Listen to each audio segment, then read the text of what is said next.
Does the bipod attachment remove idle sway completely? What's the best resolution, refresh rate, and FPS to play at? I'll answer these questions and more on today's Community Wednesday.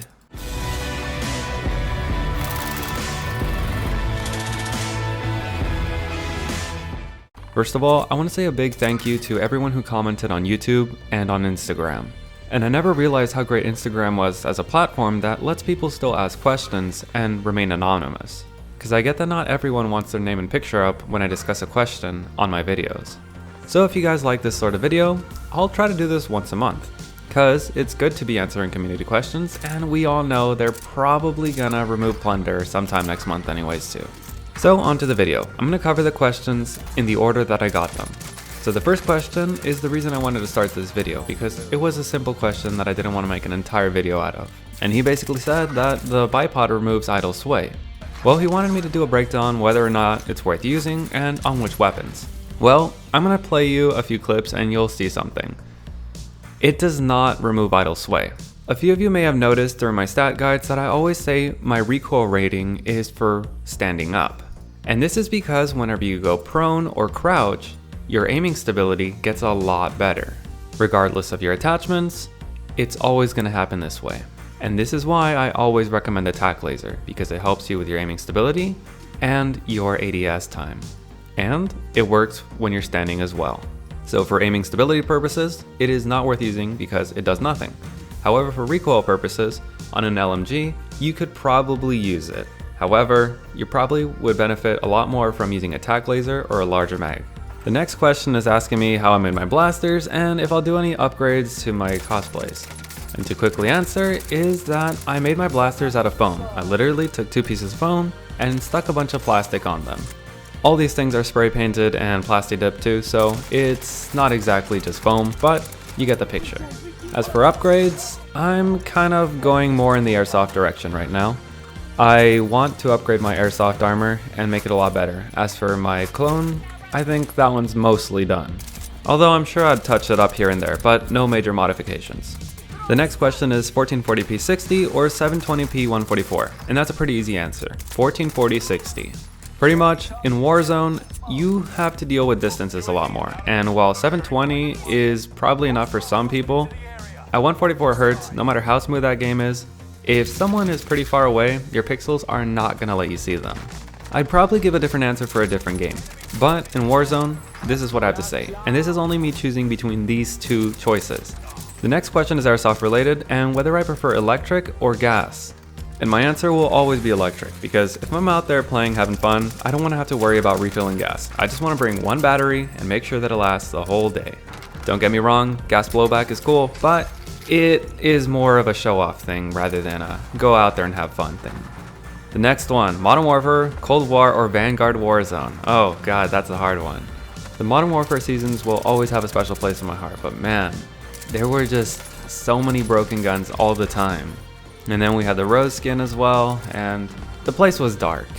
Cold War, I wasn't a big fan of the map lighting changes, and at first in the integration, all the Cold War guns were useless. Then we had the DMR meta, and then the M16 meta, but after that, things calmed down for a while, until we had the Farah and Krieg meta. But then those got turned down, and after that, there was a pretty good balance for a really long time. Sure, a few guns popped up here and there that were a little bit OP, but they usually got turned down very quickly. Now with Vanguard Warzone, I do like the new map, and for the last 2 months we've had pretty broken guns, but things seem to be somewhat fixed now. So if this is it and things are more balanced from now on, you know, this is gonna be a pretty good thing. Although if the change that happens that I talked about last Friday, then there probably is gonna be a problem. The next question, Boba or Jango? Jango for sure. The next question, I'm assuming if I would make one, the gravity hammer is probably easier, but the energy sword would be so much cooler. The next one's an airsoft question, and I prefer outdoor skirmish games. I like being out there having fun with my friends, not worried about whether I'm kitted properly or anything really. My loadouts are pretty ridiculous for a reason. I am not that serious about the game. Milsim is cool, and I would definitely do it again, but it's a specific thing I have to be in the mood for. But I am always willing to go outside and just play a random fun game. M4 or AK, Galil. 4K 120 or 1080 360? Now, that's a question that some of you lucky gamers out there may actually have to deal with. And the answer is going to be pretty much what I said about the other one. In Warzone, resolution actually matters. And I do love how it said 1440 240 is not an option, because that would have actually been my answer. But if you can play at 4K and actually get 120 FPS, then that's still very smooth.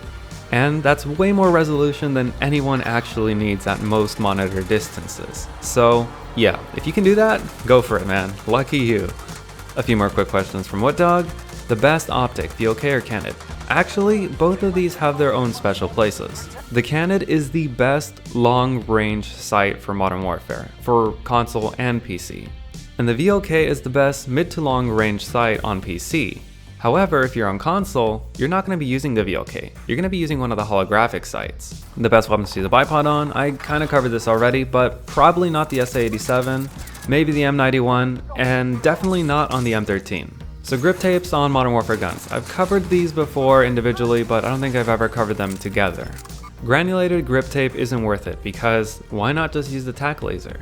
It's the best option for long-range weapons, and for close quarters, you don't really care about aiming stability. Rubberized grip tape, I can understand why you would want to use this because it does help you with recoil, although not that much, but it hurts your aiming stability. And in long range, it's probably enough to knock it down a category in stability. And that's the last thing you want to do. You're better off using any other recoil control attachment.